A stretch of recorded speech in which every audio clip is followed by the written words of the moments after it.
Mom said she's pregnant for the 7th time, but I'm done taking care of her kids.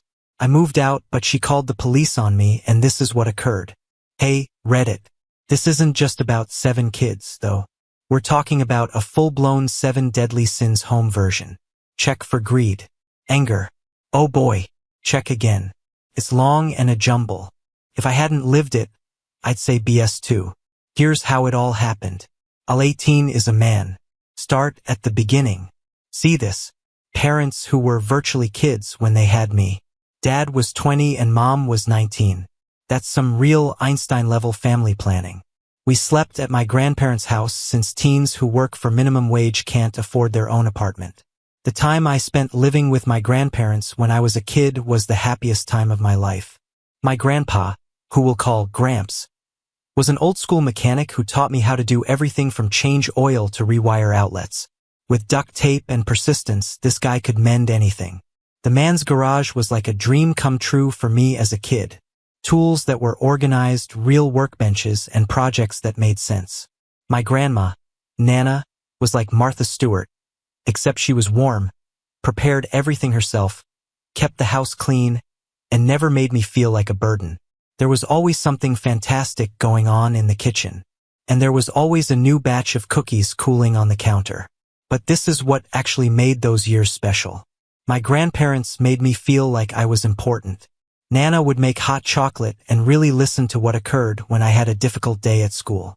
When I was thrilled about anything I learned, Gramps would stop what he was doing and pay attention to me. They came to every school function, recalled what I liked, and made me feel like they were happy to be my grandparents. My folks, on the other hand, acted like the place was a free hotel with room service. They'd show up at 2 a.m. They would go to a party, sleep until noon, and then whine about how worried they were because they had to be an adult. When Gramps was trying to teach my dad how to change a tire or fix a leaky faucet, he would lie on the couch and play video games. My dad would say, "That's what ALA is for," and never look up from his controller. "What do you do if you can't afford ALA?" Gramps would inquire. "I'll sort it out when I get there." My dad did everything that way. You can figure things out later. Let someone else take care of it. Stay away from responsibilities unless you have to. My mom wasn't much better either. She always left me with Nana when her friends wanted to hang out, never asking if it was okay. "Can you keep an eye on him for a few hours? Sarah is going through a tough time and needs to talk to someone. I want to drink and talk behind your back. Therefore here is my child." You don't really think about your parents' flaws when you're 5 years old and eating fresh cookies and learning amazing things from Gramps. I only knew that living with my grandparents was safer and more predictable than chasing my parents around. The move that started my own Vietnam. My parents said they were ready to be on their own when I started 1st grade. They had discovered a rundown rental property across town and were relocating us out. The main reason for this quick growth up.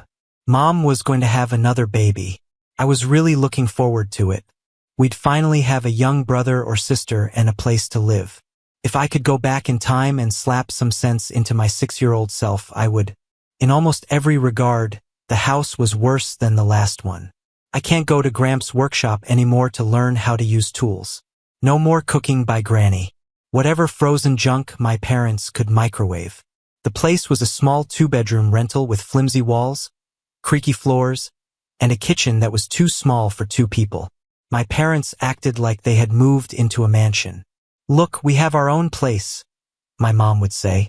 There were a few areas of dead grass in the yard, but most of it was dirt. And the individuals next door were the kind of people who fought and yelled at each other at 3 a.m. I'm going to name my brother Screamer because he had lungs like a fire truck siren when he was born. My parents began to treat me like I was their personal assistant. The improvement was slow yet steady. It began with small demands. "Hey friend, could you get me a diaper while I finish this show? Tell your brother to be quiet. We want to talk." I was 7 years old. 7. But in their minds, that made me qualified to take care of children. In a few months, these small favors turned into demands. While my parents watched TV, I was supposed to keep Screamer busy, help with feeding time, and change diapers when they weren't doing anything useful. When I complained, their attitude was the worst part. My mom would say, This is what families do. Don't be selfish. If I stated I wanted to play outdoors instead of holding the baby, it was like wanting to be a kid was a bad thing. My dad made this mess even worse. He would come home from his part-time work at a warehouse, fall asleep on the couch, and say he was too tired to deal with baby things. I worked all day. He'd say, I need to relax. And then he'd grab the TV remote while Screamer was having a fit. When they started going out on date nights and leaving me alone with Screamer, I knew I was screwed. Picture 8-year-old me microwaving SpaghettiOs and trying to get a toddler to bed while my parents were out bonding as a couple. They'd leave me with a list of things to do, like I was a babysitter, but I wasn't getting paid and couldn't quit. Bedtime is 8 p.m. There's formula in the fridge. Call only if it's an emergency. Emergency. I was 8. Everything felt like an emergency when you're alone with a screaming baby and no idea what you're doing. If anything went wrong, it was my fault for not being responsible enough. The Screamer wouldn't stop crying. I should have tried harder to calm him down. He spit up on his clean clothes. I should have been more careful when I fed him. The house was a mess when they got back. I should have cleaned up while watching a toddler. It was that bad. But it got worse when they decided to make more minions. Over the next 11 years, my parents decided to fill their own daycare center with kids. 5 more kids joined our family, making things even crazier. Let me introduce you to the people who made my life feel like a survival horror game. Screamer, the first edition, was still true to his name at 10 years old. This kid could probably break noise laws with his decibel levels. He learned that screaming got him attention quickly, so that became his main way of communicating. He didn't want to wear shoes? Scream. Didn't like what was for dinner? Scream. Couldn't find his favorite toy? Nuclear-level screaming. The Destroyer Kid number 3 earned his nickname by breaking everything he touched. The gaming headset I bought him was a work of art. The kid had hands like a demolition crew and the self-control of a toddler on a sugar high. I once saw him break an indestructible toy truck within 5 minutes of opening the package. He was the 4th Spitter Kid. This little princess was like the plant in the game Plants vs. Zombies. She loved to spit on everything. Meals were like Russian roulette. You never knew which plate had been tainted. She would take a bite of her sandwich, spit it back onto the bread, and then offer it to someone else like she was being nice. My parents thought this was just a phase she would grow out of. She never did. Tornado Kid Knocker 5 could turn a clean room into a disaster zone in under 5 minutes. I swear this kid defied the laws of physics with how fast he could create chaos. You could literally watch him enter a room and count down from 10 before everything was destroyed. Velcro Kid number 6, the clingy one who couldn't function unless attached to someone. Guess who that person was most of the time? Spoiler alert, it wasn't our parents. This kid would follow me around the house like a lost puppy, cry if I went to the bathroom alone, and have meltdowns if I tried to go anywhere without him. Hurricane, the baby, was fresh out of the oven and already following in the family tradition of making everyone else's life harder. 6 disasters.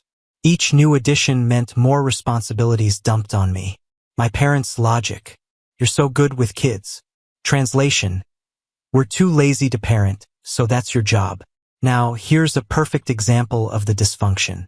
Family dinner with frozen pizza because cooking is apparently rocket science. The scene would play out the same way every time. My parents would heat up however many pizzas they thought we needed, put them on plates, and call it dinner.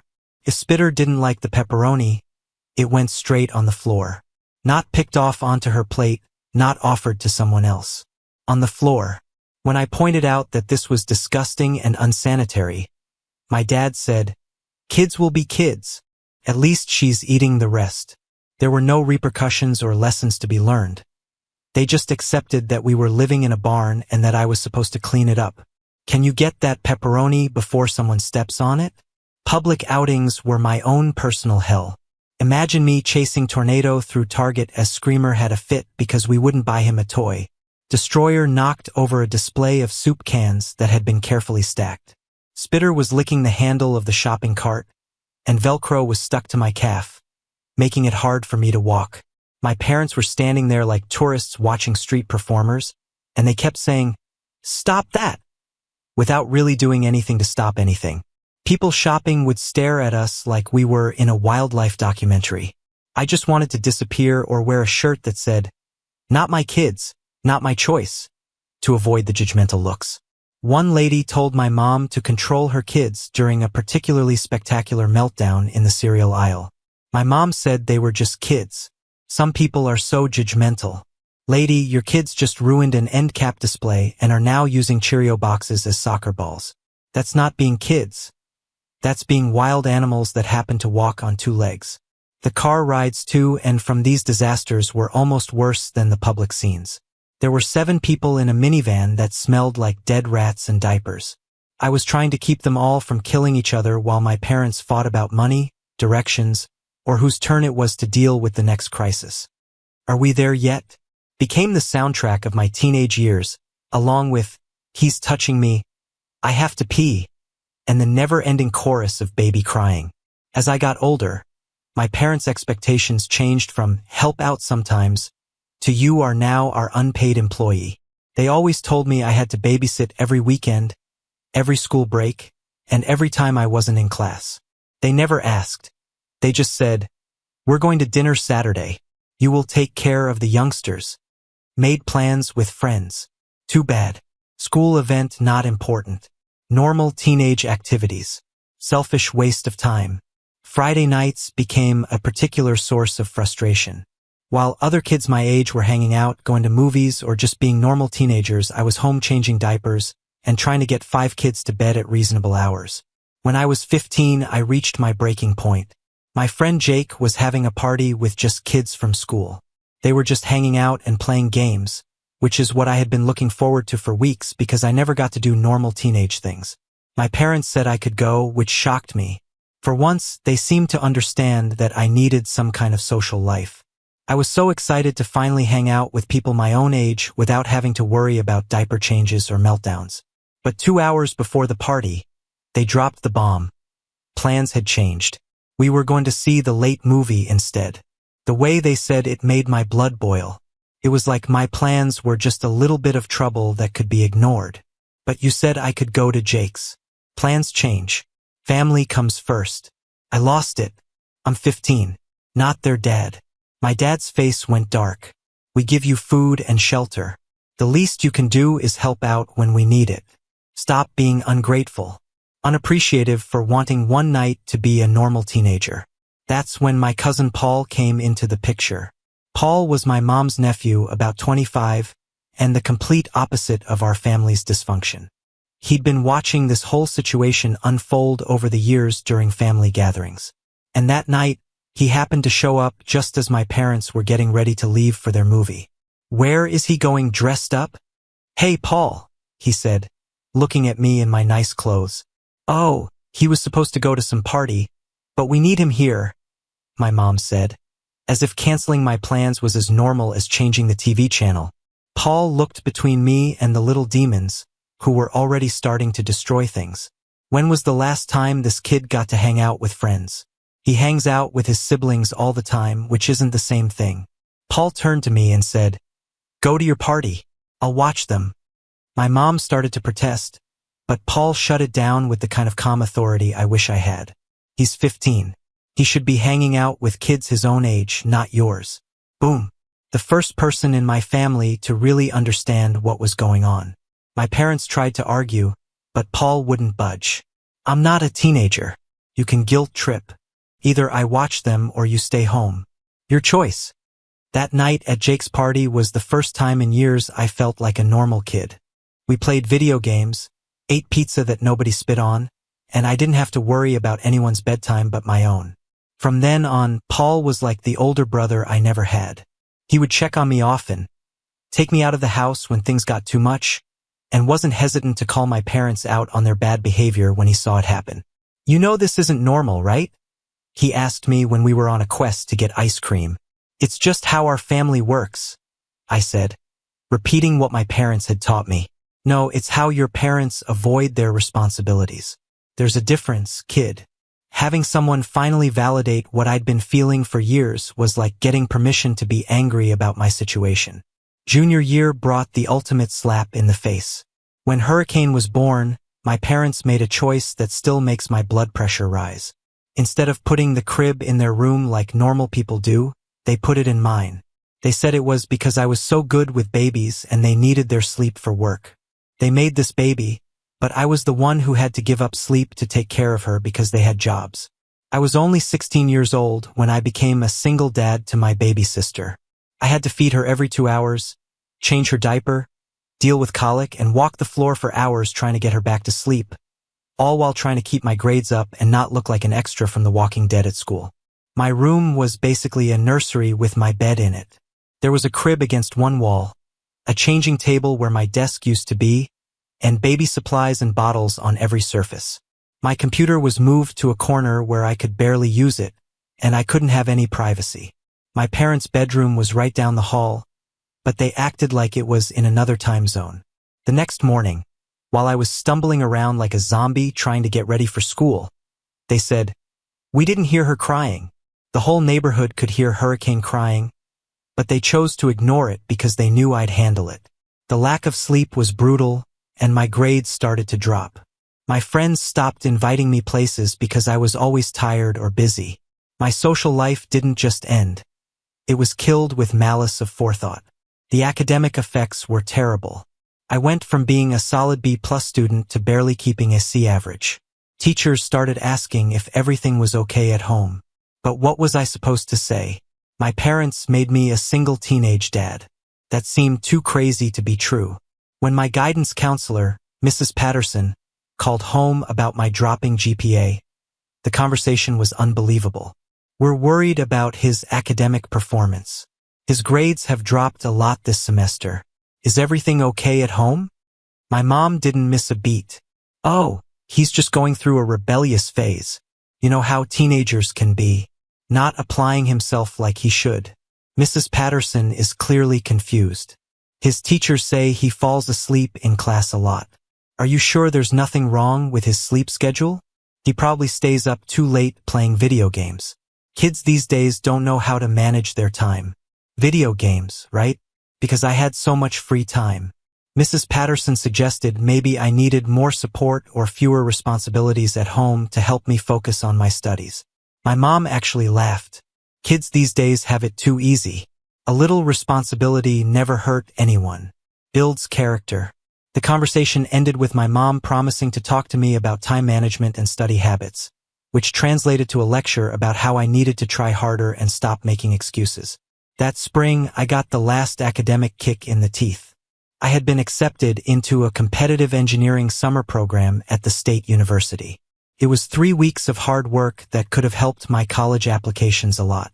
The program was selective, looked great on resumes, and I was really excited about it for the first time in months. My parents' response when I told them about the acceptance: "Who's going to watch the kids while we work? It's only 3 weeks. And Paul said he'd help out on weekends. We're not imposing on Paul every time you want to do something." They flat out refused to let me go. No discussion, no compromise, and no thought given to what this opportunity could mean for my college prospects. That acceptance letter just reminded me of all the things I was missing out on because my parents didn't want to raise their own kids. My dad said there would be other chances, as if prestigious summer programs grew on trees. "When?" I asked. "When will there be time for other chances?" He didn't have an answer for that. The worst part was seeing other kids from my school post about their summer programs on social media. They weren't smarter than me or had better grades, but their parents cared more about their education than their own comfort. They got to spend their summer learning and building resumes, while I spent mine changing diapers and breaking up fights between Spitter and Tornado. Around this time, my mom's sister decided to get involved. Aunt Karen, and yes, that's really her name, was basically my mom's enabler and #1 cheerleader. Karen had 2 kids of her own, but they were perfect little angels who never caused any trouble. Of course, she also had a husband who helped with parenting and enough money to hire babysitters when needed. She'd come over for Sunday dinners and watch the chaos like it was a show. Karen would sit there with a smile while the tornado was tearing up the living room and Spitter was ruining the food supply. "You're so lucky to have such a helpful oldest," she'd tell my mom while I was literally chasing Velcro around the table, trying to get him to eat something that wasn't candy. My kids would never be this responsible. When Paul started calling out my parents' behavior during family gatherings, Karen appointed herself as the family defender. "Some people need to mind their own business," she said pointedly during one tense dinner. Paul had questioned why I was the one getting all the kids ready for bed while my parents watched TV. "Not everyone gets family values," she'd spit. Paul didn't give up. "What family values? Making a teenager take care of your kids? He's learning responsibility. It'll make him a better man. It'll make him hate his family." The tension in that room was so thick you could cut it with a knife. My parents acted like this was a normal family discussion, but I just wanted to disappear into the floor. Later, while I was cleaning up the mess from supper, Karen stopped me in the kitchen and said, "You know how good you have it here, right? Some kids don't have families that care about them," she added, blocking my way to the dishwasher. I was 17 and sick of being gaslit. "Yeah, some kids don't have to be parents to their siblings." Her face went cold. "In this family, being thankful goes a long way. Your parents work hard to take care of all of you, and I work hard to raise their kids. What's your point? Your parents could have put you in foster care when things got tough, but they chose to keep the family together. It was like they were doing me a favor by being responsible parents." That's when I realized Karen wasn't just enabling my parents. She really thought this was normal. When Karen started bringing her perfect little angels over to play, things got even worse. Her kids would sit quietly with coloring books while mine turned the house into a disaster zone. And she'd make these pointed comments about how different parents do things. "Some families are more structured," she'd say, watching Destroyer try to flush a toy car down the toilet. "But every family finds what works for them. What worked for my family apparently was war zone." I dreaded Karen's visits because she always found ways to support my parents' story that I was lucky to be trusted with important tasks. She would tell my parents how dependable I was, which made them give me more work. "You've raised such a responsible young man," she would remark. "Yes, they taught me to take care of everyone but myself." Last month, fast forward. I'm 18 now and barely making it through my senior year with a 2.08 GPA that should have been much higher until my parents chose to drop the atomic bomb during a family gathering. My mom said, "We have exciting news," as if she were giving out the winning lottery numbers. I knew what was going to happen. We're going to have another child. 7. 7 is a lucky number. The room started to whirl like I was in a strange version of Inception. As their son, they weren't even telling me. The way my dad said it made everything extremely clear. "When the baby comes, we'll need more help. It's a good thing you're 18 now since you can take on more responsibility without breaking the law." Problems with the law. They had really thought about what the law would say about their child labor business. Screamer really did start to cheer. "A different baby. Can we give it a name?" The Destroyer seemed bewildered. "Where are we going to put it? There isn't any more room. Can I feed it? I promise I won't spit on it," Spitter pleaded with her typical charm. Velcro quickly stuck to my leg. "Will you take care of this one too?" And Hurricane, as if she understood what was going on, started wailing immediately away.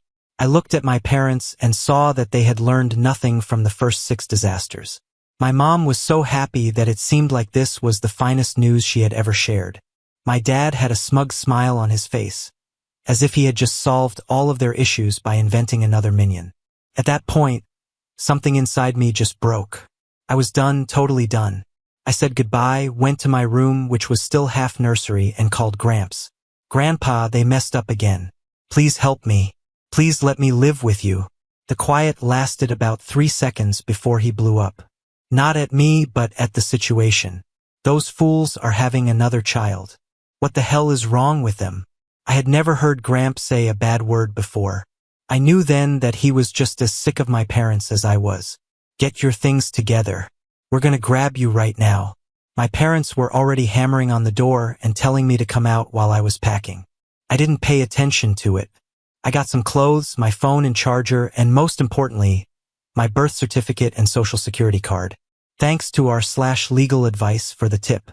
Gramps and Nana got there in less than 30 minutes, and I was already gone.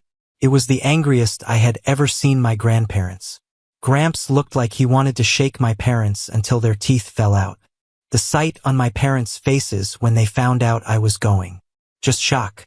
They weren't sad that their son was leaving. They were already freaking out over who would take care of their duties. My mom yelled, "You can't just leave," like I was breaking a promise. "Watch me," I murmured as I walked by her with my duffel bag. My dad said, "We're your parents." Like that meant something to those who had treated me like hired work for years. I answered no and stopped at the door. "You are the ones who gave me life. There is a distinction." Gramp came up next to me. "Maybe he wouldn't be leaving if you had treated him like family instead than a worker." My dad looked like he was going to argue, but Nana stopped him with just one glance. She continued, "We'll be in touch about his things." And then she led me out the door. I could see my parents standing in the doorway as we drove away, with the kids' chaos going on behind them. They were finally getting a taste of what their lives were like without their free babysitter. My phone became a notification nightmare within a few hours after I got away. Text messages that were angry, calls that were missed, and voicemails that were angry, manipulative, or just plain sad. First came the rage. "How could you leave your family like this? Get your butt home right now. You are being selfish and not thankful." They switched to guilt when that didn't work. "Your brothers and sisters want to know where you are. Velcro has been crying ever since you left." Then came the manipulation. "We've always been there for you. Family is there for each other no matter what." But it was my dad's text at 2 a.m. that really highlighted what they were like. "Do you know how much it costs to hire a babysitter? You can't just leave us like this." There it was. They weren't really worried about losing their son. They lost their free childcare. The mask was all the way off. My mom sent me more and more desperate messages saying that they needed me and couldn't function without my support.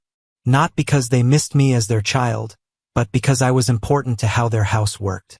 They made threats when guilt didn't work. "You won't be 18 till you graduate. We can make you come back. We are going to call the police. You're making a big error that will hurt your future." They really did what the police said they would do twice. Both times, the police officers who came to help just looked at the issue and urged my parents to get a life. The first cop was obviously angry. He talked to my parents privately and told them that I was old enough to pick where I lived after talking to me and making sure I was there of my own free will. My mom said, "But he's still our minor child. He's 18 and a senior in high school, ma'am. We can't do anything until you can show us proof of kidnapping or coercion. This is taking someone against their will. They're making him hate us." Officer Johnson looked like he needed some rest. "Did your son travel on his own?" "Yes, but then it's not kidnapping. And grown-up is making a choice regarding where to reside." 2 days later, the second call produced another cop who was much less patient. He told my parents, "We've done this before. Your son is old enough to choose where he wants to live. Maybe you should pay more attention to the kids you still have at home instead of the one who can clearly take care of himself." My dad's face turned redder than a stop sign. "This is harassment. They're interfering with our parental rights. You don't have many parental rights over an 18-year-old, sir. If you think otherwise, you should talk to a lawyer." The threat came next. They were going to sue my grandparents for interfering with parental rights and kidnapping me. Gramps, being the legend he is, called their bluff. "Go ahead and get a lawyer. I'd love to hear you explain to a judge why you're suing to force your son into unpaid childcare. It's not free child care. It's a family duty, right? And I'm sure a judge will be very interested in hearing about those family duties." That shut them up right away. Meanwhile, Paul was getting updates from Karen, who was apparently leading the family campaign to make me look bad. Paul sent me a family group text that was a work of art in delusion. "Karen, I can't believe he would leave his family like this after everything they've done for him. His poor mother is going crazy. 7 kids and no help. Paul, maybe if they treated him like a son, he wouldn't have left. Karen, he's being selfish and ungrateful. Family sticks together through thick and thin. Paul, family doesn't exploit their kids. Karen, you're filling his head with nonsense about being exploited. He had a roof over his head and food on the table. Paul, and what did he have to do to earn those basic necessities that every parent is legally required to provide?" Karen didn't have an answer for that one. The best part was seeing how the family changed in real time. Other relatives who had been quiet started asking questions about what was going on. My mom's cousin posted in the group chat, "Wait, why was he doing so much child care? Aren't there 6 other kids and 2 parents?" Suddenly, Karen was backpedaling. He wasn't doing that much. He just helped out like any good big brother. Paul, bless him, wasn't going to let that go. He had a baby sleeping in his room and was feeding it at night. That's not helping out. That's being a parent. The truth was coming out, and Karen didn't like how it made her sister look. That's when things got really interesting. Gramps and Nana had been writing down more than I thought. Every time I came over tired, every time I made a joke about being the third parent, and every time I had a conversation that made me worried, Gramps had been keeping track. He pulled out a notebook he had been keeping for months, with dates, times, and notes about my behavior and stress levels. He was basically running his own investigation without telling anyone. The notebook had damning entries like, he fell asleep during dinner on March 15th. He was up all night with the baby again. He missed his school science fair on April 2nd because his parents needed him to babysit. He'd been working on his project for months. He lost weight on June 10th. My grandparents had been getting ready for this moment. They had been keeping records for months when they called CPS. They had screenshots of texts where my parents told me to cancel plans for babysitting duty and pictures I had sent of the house disaster zones as jokes that actually showed the chaos and neglect. Mrs. Madison was the social worker in charge of the case. When she came to my parents' house for the first time, she found exactly what you would expect. Chaos. My parents tried to brush it off as just another day and kids being kids, but she wasn't buying it. She asked, "Where do the kids usually play?" Looking around the disaster zone that used to be a living room. "Oh, anywhere really. We believe in letting kids be creative." "I see," she said. "And who usually watches their creativity?" My parents exchanged glances. "Well, our oldest usually helps out, but he's not available right now." "Not available? How?" "He's staying with his grandparents for a while. It's a teenage rebellion phase. You know how it is." Mrs. Madison made a note in her file. "I'd like to talk to the kids one-on-one if that's okay." When she interviewed my siblings separately, the truth came out fast. Kids are terrible liars. Who usually took care of the baby at night? Me. Who helped with homework? Me. Who got them ready for school when mom and dad were too tired? Take a wild guess. Who made sure they brushed their teeth, had clean clothes, and ate something that looked like breakfast? 3 guesses. First 2 don't count. Screamer, bless his chaotic little heart, was very honest. He does everything. Mom and dad mostly watch TV. My older brother helped me with everything. The house inspection was even worse. How long has your oldest child been primarily responsible for childcare duties? She asked during the formal interview. He's not primarily responsible. He just helps out. The other kids said he was the one who took care of the baby at night, set up the baby's schedule, and gave the baby daily care. Would you call that helping out? My parents tried to explain, but they couldn't come up with good reasons. The last straw was when she asked to see where Hurricane slept. My parents had to admit that the crib had been in my room. "So where is the baby sleeping now?" "Oh, we moved the crib to the living room for now while we figure out a more permanent solution." Temporarily, right? Mrs. Madison ended her first visit by promising to come back for follow-up inspections and individual interviews with each family member. The look on my parents' faces told me they knew they were getting screwed. After 3 weeks of unannounced visits, interviews, and reviewing documents, the CPS investigation came to a close. The official finding was what I had hoped for: inappropriate delegation of parental responsibilities to a minor child, which led to educational problems and emotional stress. In simple terms, my parents were guilty of what everyone with a working brain already knew. The punishment was beautiful. They had to take parenting classes, not just suggested ones. My parents, who were both in their 30s, had to sit in a classroom with other dysfunctional adults and learn what responsibilities you can give to kids of different ages. Required child care education. They had to take a class on age-appropriate household tasks and how to spot stress in kids. A family case worker had to visit them for 6 months. Madison would make surprise visits to make sure they weren't doing the same things with my other siblings. The house had to stay clean to a certain level. The kids had to be properly supervised, and my parents had to show that they were really parenting instead of just managing chaos. They had to pay for babysitters for date nights and errands, so no more free labor from their kids. I had to sign a paper saying I knew my rights. They had to sign a paper saying that I could go to school and do things without having to do too much around the house. The real punishment was in their wallets and their reputation. Word spread quickly through their social circle about the CPS investigation. Other parents suddenly started asking them uncomfortable questions about their family. Some of their friends started to see them differently when they found out why their oldest son had moved out. The financial effects were immediate and terrible. Professional child care for 5 kids during their weekly date night costs $100 to $150 per night. Now they had to pay someone or bring all the kids, which meant they had to deal with the chaos themselves. My dad had to work extra hours just to pay for the babysitter. My mom couldn't keep her part-time job anymore because someone had to be home with the kids when they weren't in school. During a very tense family gathering, Karen tried to defend them. CPS just doesn't get how close families work. They're messing with family dynamics. Paul, who was sick of her enabling, finally let her have it. Close families don't treat their teenagers like unpaid workers.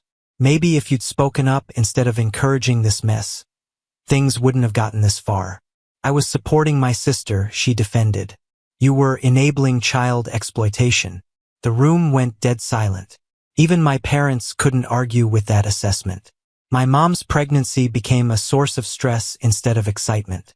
The custody threats evaporated when their lawyer, they eventually did get one, explained that any judge would laugh them out of court for trying to force an 18-year-old into unpaid childcare. The lawyer said they should work on fixing our relationship instead of trying to force me to come back. As for me, I'm doing great. My grades went up right away when I started getting full nights of sleep. By the end of senior year, I had a 3.6 GPA instead of a 2.8. I got into the engineering program I had missed the summer before. They had a spot open for a spring session. My college applications are looking good, and I even have a part-time job at Gramps' friend's auto shop. It's real work that pays real money.